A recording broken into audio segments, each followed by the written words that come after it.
Graça e paz, estamos aqui de a parte 2, né? Como eu havia falado, a parte 2 do assunto que agora de pouco a gente estava tratando. Então, meus irmãos, quando a gente está no processo, continuando lá na casa do oleiro, né? Quando a gente está no processo, é doído. Meu irmão, você já foi na casa, você já foi na olaria para ver como que é tratado o barro, como que é tratado o tijolo, o vaso, a telha, como é que ela é feita? Então, é artesanal. Hoje existe maquinário, mas antigamente era artesanal. E em vários vídeos, assim, vamos dizer assim, filmes de humor até, a gente via a pessoa fabricando o vaso, pires, e a gente vê que a mão de obra é muito, assim, a pessoa tem que ter uma certa habilidade com a mão para fazer um vaso bonito. Tem que pôr o punho dentro e fazer aquela, né, deixar liso, bonito, deixar bem trabalhado, fazer aquelas, não sei se vocês já viram aquelas cambuca que tem morretes, que é feita o barreado, em morretes tem isso aí, tem o barreado, a feijoada feita na cambuca de barro, certo? Aquilo ali é uma técnica que é admirável, como é que aquilo aguenta o fogo sem sair resíduo na comida. É como se fosse a panela de ferro, né? A panela de ferro. Muitas pessoas dizem que a comida na panela de ferro faz bem para a saúde. Mas isso não é o caso agora. Mas vamos lá para o oleiro. Vamos para o propósito, né? Cada vez que você entra num propósito, você tem que ter uma preparação, sabe? Cada vez que Deus te dá um propósito, Ele vai te preparar antes, sabe? Ele não deixa você ficar, vamos lá dizer assim, de braço cruzado. Você vai ter que fazer a sua parte. Ele usa pessoas para te colocar, às vezes até contra a parede, para você aprender que o Senhor Jesus Cristo, Ele tem os modos de trabalhar, certo? Na minha vida, muitas das vezes, eu já fui colocado na berlinda para trabalhar, sabe? Trabalhar de uma forma diferente. Eu me lembro de uma vez, eu tô aqui com o celular na mão, por isso que tá dando essas vibraçõezinhas. Há muitos anos atrás, eu era um obreiro de uma igreja chamada Cristo Jesus. E ali eu aprendi que o processo de você ser usado pelas mãos do Senhor seria pedir e dar-se-vos a boa medida, recalcada, sacudida e transbordante. Mas um dia eu vendo aqui um comentário de alguma pessoa, de um pastor, de um obreiro, de um homem de Deus aí, eu levei em consideração uma coisa que ele falou e muitas vezes nós estamos fazendo isso sem perceber. Quantos de nós, logo que batizamos, nós estávamos pleiteando dom de revelação, dom de visão, dom de cura, né? Dom de manifestação de maravilhas, né? Que tem também esse dom de manifestação de maravilhas, dom de línguas, né? É um dom que eu tenho, mas ele não é um dom assim que ele venha assim. Eu tenho que estar no auge para rajar a língua estranha, mas Deus me deu, certo? Deus me deu isso aí. E uma vez, eu na Cristo Jesus, eu tinha acabado de receber, sabe? Dom de revelação. E automaticamente, esse dom de revelação vinha com visões, sabe? E eu almejava esse dom, eu pedia para Deus tal, só que eu não sabia qual era o peso, sabe? Aí eu escutando esse homem de Deus, ele falou assim: irmãos, deixa eu falar uma coisa para vocês. Logo que vocês se batizaram, vocês tinham a ansiedade de receber dons, tal. E nessa questão assim, muitas das vezes a gente é muito ansioso, sabe? A gente é ansioso. E ele falou assim: a ansiedade não provém de Deus. É verdade, porque lá a Bíblia diz que Jesus falou: não andeis ansioso do que a vez de comer, beber ou vestir, né? E isso torna-se uma ansiedade muito grande, né? E quando a gente tá ali no começo da caminhada, a gente tá com gás, tá, né? Daquele jeito, querendo fazer a obra, querendo pregar, querendo levar a palavra, tal. Mas eu descobri uma coisinha que infelizmente nós deixamos de pegar e perceber que estamos errando, sabe? Quando nós falamos do amor de Deus, quando nós estamos ali no começo do primeiro amor, a coisa tá, sabe, fluindo, acontece o seguinte: nós pedimos muito para Deus os dons, certo? Correto? E tá, tudo bem, nós pedimos. Só que quando chega num certo tempo de nossa vida, nós acabamos que cansando, nós acabamos desanimando. E aí é onde que fica aquela palavra: cadê o talento que eu te dei? Cadê o dom que eu te dei? Porque muitos começam no espírito e terminam na carne, né? O que não é difícil para muitas pessoas acontecer isso, né? Então, o que eu tenho a falar para os irmãos? A gente erra quando novo, convertido. O que nós temos que fazer? Na minha opinião, hoje que eu tenho maturidade para isso, e ouvindo o que ele falou, realmente ele tem uma ponta de razão. A gente pede, aí entra aquela palavra: pedis e pedis mal, né? Aí a gente vai lá: Senhor, eu quero dom de revelação, quero dom de visão, quero isso, quero aquilo, quero tal. Deus te dá. De tanto você encher o saco de Deus, Deus vai lá e te dá. Já vamos falar bem o português com ela: encher o saco de Deus, Deus entrega. Tá, o que você fez com o dom? Ah, eu uso, pastor. Não, você não usa. Não vem falar para mim que você usa, que você não usa. Você não usa por quê? Porque o dom é usado continuamente, sabe?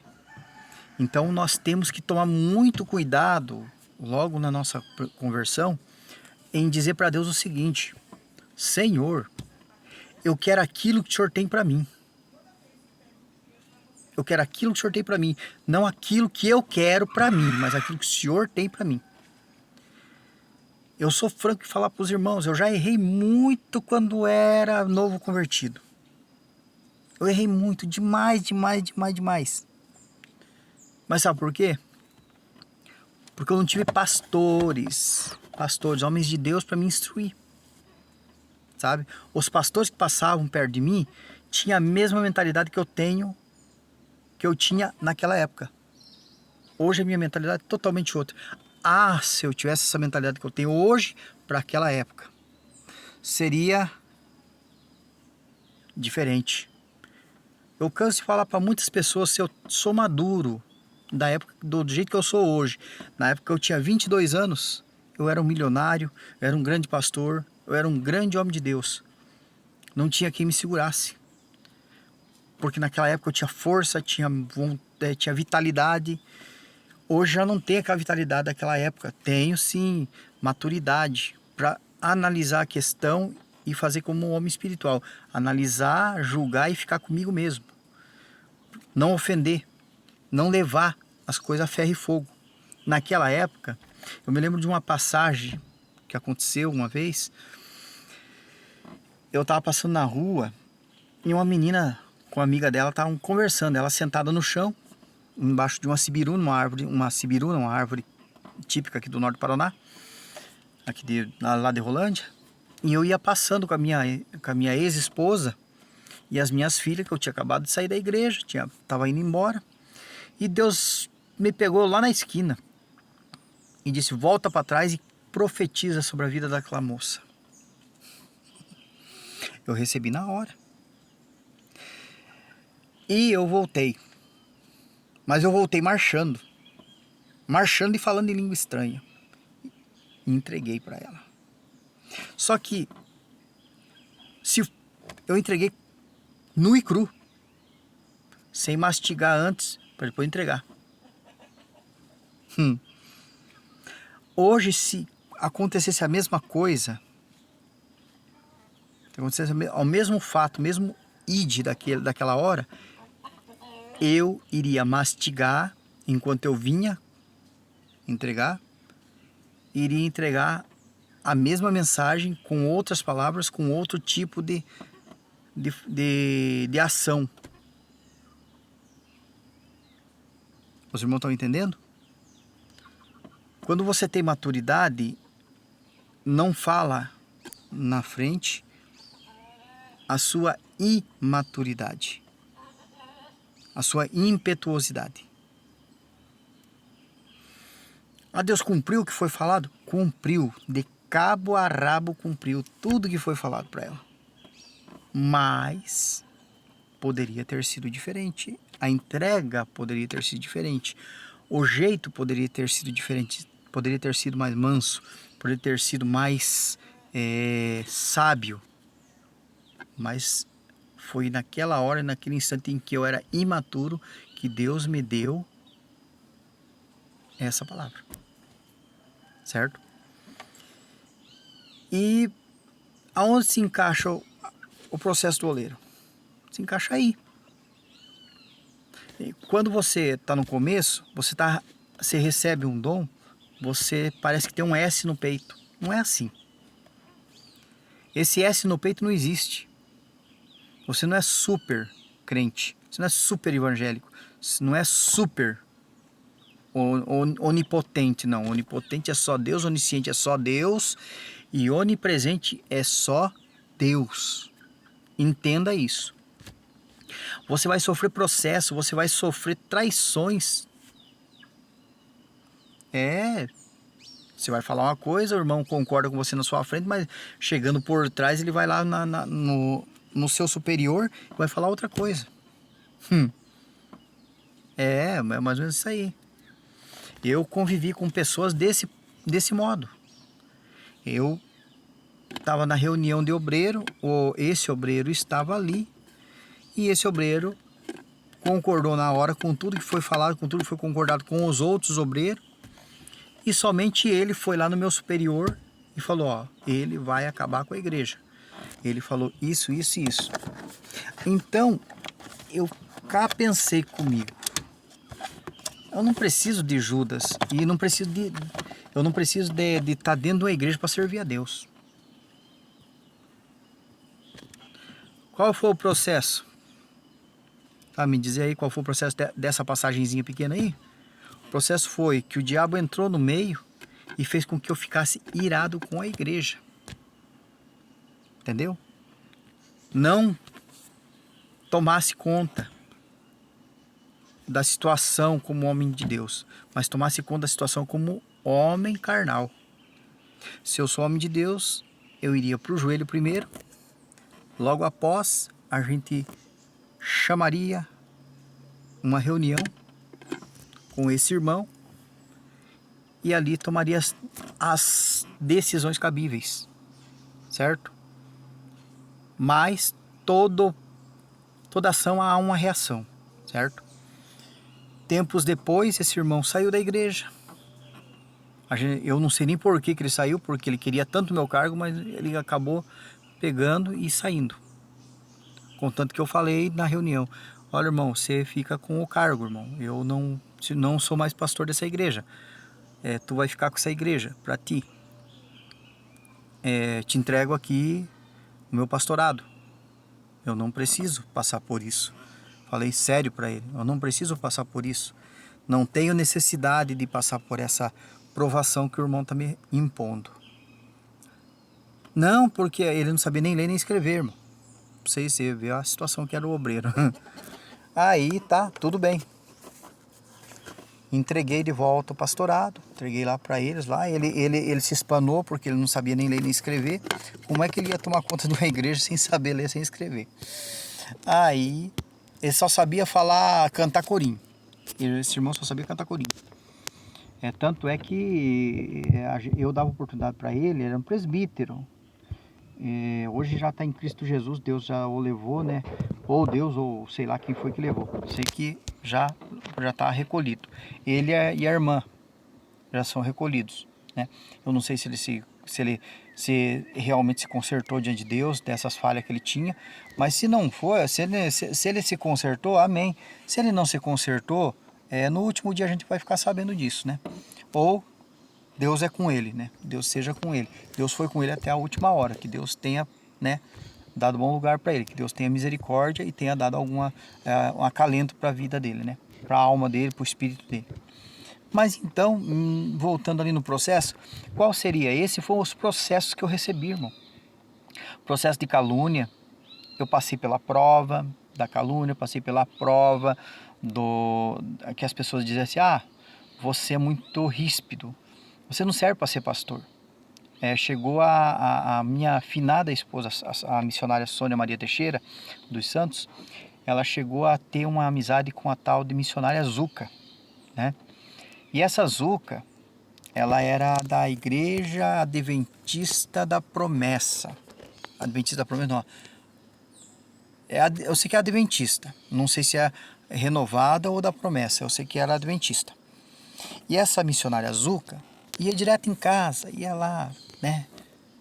Pegou e começou a pegar e botar umas caraminholas na cabeça da minha esposa, coisa que estava fora da Bíblia. Ela queria viver no Antigo Testamento, e a gente sabe que o Antigo Testamento em parte já foi cumprido. Quando Jesus veio, ele cumpriu quase não, total o Antigo Testamento, né? Ele cumpriu aquilo que o Antigo Testamento tinha por lei. Tudo se manifestou em Cristo. Tanto é que lá em Colossenses 1:23 ou 26, se eu não estou enganado, está escrito lá, o mistério que estiver oculto hoje é manifestado, né? É manifestado na pessoa de Cristo Jesus, né? E lá em Amós 5:6 diz, né, que o Senhor Deus não vos fará nada sem antes se revelar os seus propósitos aos seus servos, a saber, os profetas, né? Então, a gente vê isso, né? E quando, irmão, a gente está ali no processo, nesse tipo de processo, a gente acha que todo mundo está errado. Às vezes Deus usa um vaso, uma certa vez um vaso foi usado por Deus para profetizar sobre esse carro que eu estou aqui sentado aqui dentro, esse Palio branco.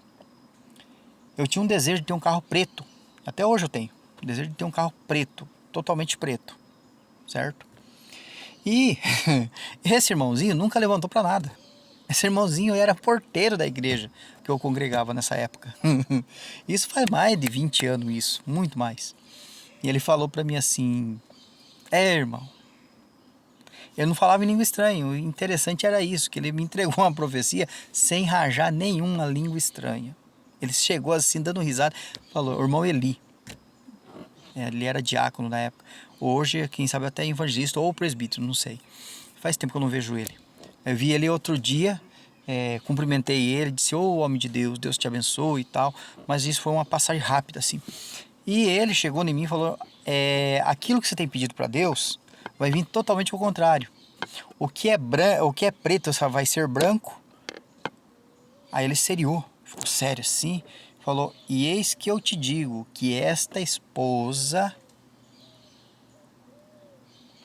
que você tem hoje não será aquela que você vai levar até o fim. Poxa vida, meu casamento estava estabilizado, minha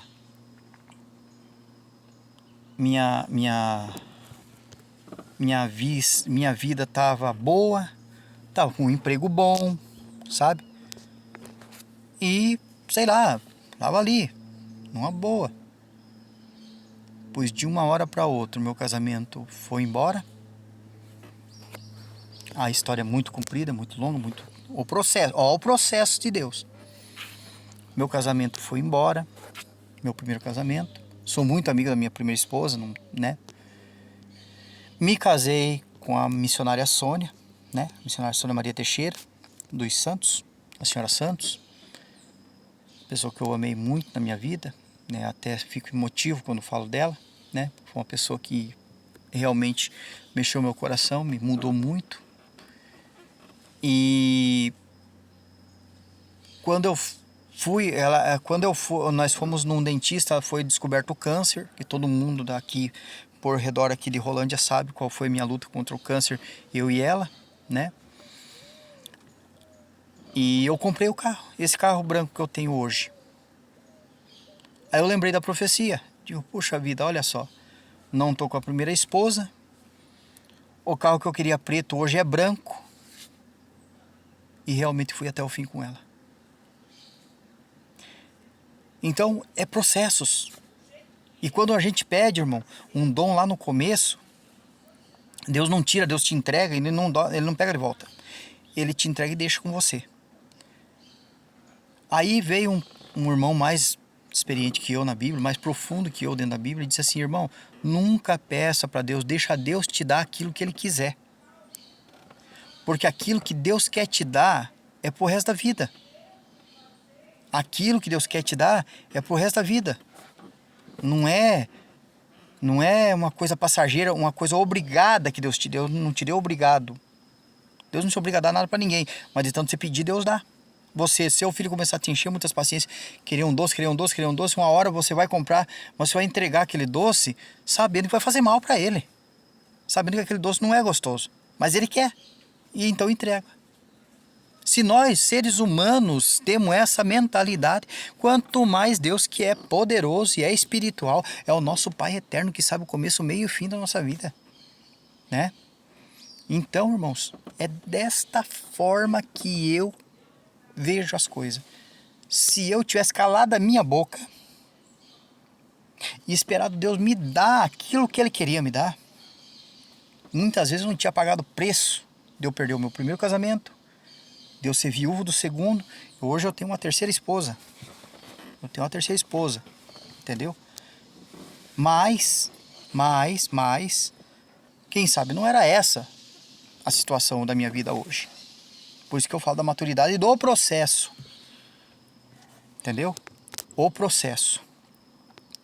Muitas das vezes nós precisamos entrar no querer de Deus desde quando nós batizamos, desde o nosso primeiro passo com Cristo. E aqui eu digo para os irmãos, você está passando por processo? Glória a Deus. Você está findando o seu processo? Glória a Deus. Você está recebendo o galardão? Glória a Deus. A luta veio? Graças a Deus, porque sem luta não há vitória. Se você está passando por poucas e boa, se tem discussão dentro da família, seja sábio como Salomão. Peça, vai lá no provérbio, lê o que Provérbios diz sobre contenda. A palavra mansa esmaga osso, como maçãs de ouro em salva de prata, assim é a palavra do sábio reprenso. Quer dizer, ele se repreende primeiro para depois de repreender o outro. Primeiro ele pensa o que vai falar para depois ele abrir a bocona santa para falar. É o processo. Aguenta o processo.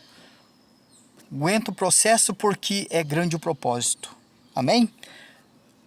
Glória a Deus. Vamos orar? Deus poderoso, Deus Pai, paz sobre Israel, paz sobre Israel, paz sobre Israel. Senhor, eu quero aqui orar por essas pessoas que vão assistir esse vídeo, que quem sabe não vão ter tanta paciência para escutar, né?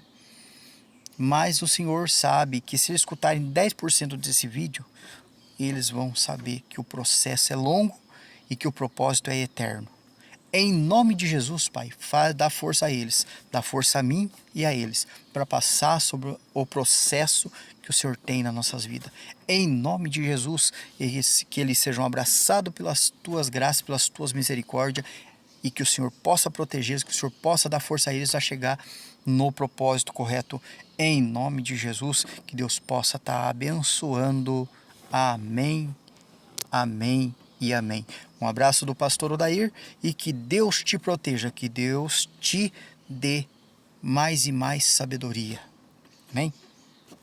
Deus abençoe.